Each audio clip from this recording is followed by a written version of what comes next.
Dear Jamil Hamdani, Chairman PFBA, dear Saeed Alawallah, Deputy Chairman, members of the board, members of PFBA, good afternoon. It's always a great pleasure to be here in Karachi and to meet you all, because you are part of the French setup here in Pakistan, and a very important part of this setup.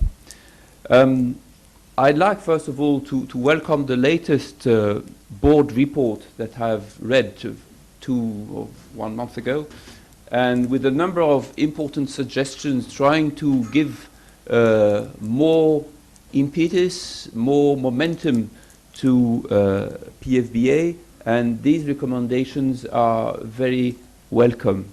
I'd like also to congratulate you for this very lively debate that you just had, with the number of excellent ideas that have been put forward.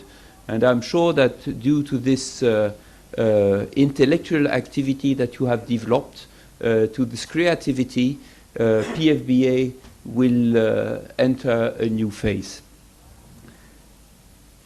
I'd like, perhaps, without dwelling at length on your domestic policy, perhaps try to take stock of what has happened during this last year in the field of the relationship between France and Pakistan.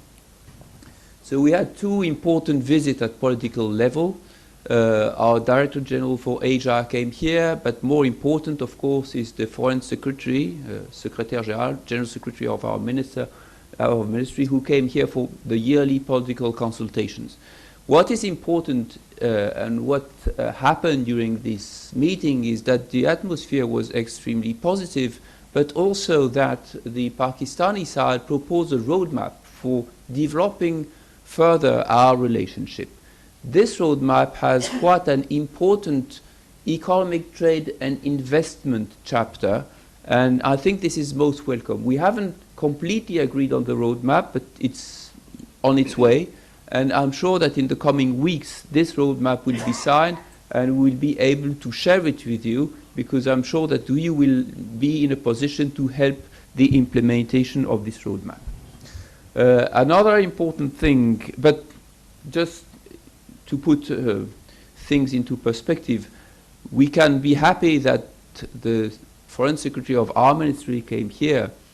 We shouldn't forget the fact that for more than, I would say, 10 years now, we haven't had a high-level ministerial visit from France to Pakistan. So we really have to work on this, and hopefully, if we manage to gather for the Economic and Trade Joint Committee in the coming weeks or months, then we will bring to Pakistan a member of the French cabinet. Second, we had last year the Higher Education Week. What has it got to do with you? Well, it has a lot to do with you, because we discussed, of course, higher education, training in hard and soft sciences, but also engineering. And there was a very important request from the Pakistani side that was vocational training. And this has a direct impact on your activity, because this is very much needed here in Pakistan. We are not going to duplicate what the German, the Norwegian and the EU are doing.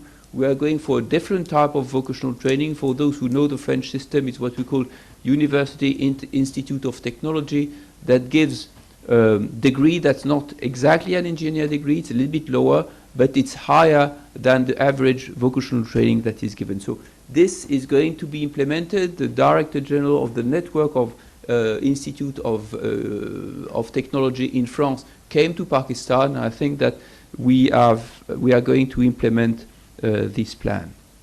An important thing, and the chairman mentioned, was the trip of the Dubai Business Council.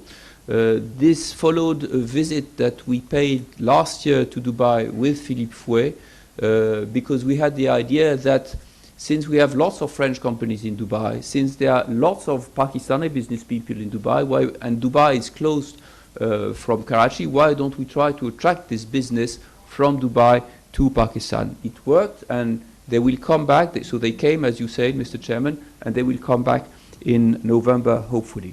We had the visit by MEDEF, and I think this was, I wouldn't say long overdue, but it was supposed to happen last year.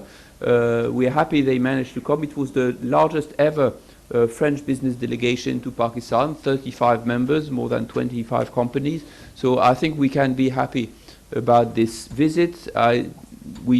The delegation debriefed us yesterday at Didier Talpin's place, at his residence, and the feedback was very, very positive.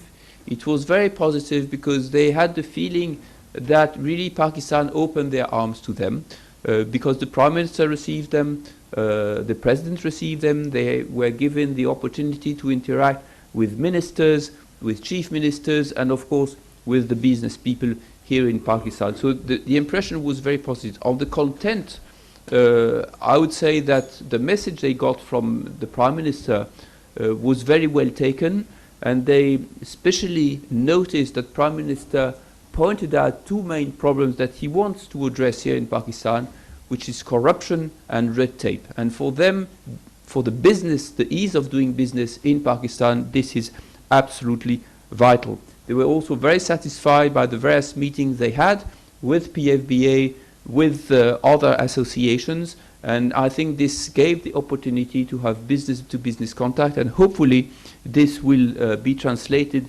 in future contracts. Part of the ease of doing business is security. You mentioned the fact that security is much better. I fully agree with you, and this was my diagnosis when I arrived here. We managed to alter positively the travel advisory last year. We wanted to go further, and for this I needed the assistance of our crisis management unit in Paris. We managed to bring them here because they are the ones who are in charge of the travel advisory. It's because they have not come here for more than 5 years. So I was happy that I managed to bring them in. The only thing, but sometimes, problems happen. They arrived in Islamabad, moved to Lahore the day TLP was heavily demonstrating, and arrived in Karachi the day where the Chinese General Consulate was attacked. So the perception was a little bit difficult, I would say. I explained them that it was unfortunate, but it was not customary. So they said, okay, we leave the travel advisory as it is. We are not reverting back to the old map. So this is the first thing that we managed to get. And I hope that in the coming month, we'll be able to again alter positively the travel advisory. One important thing for this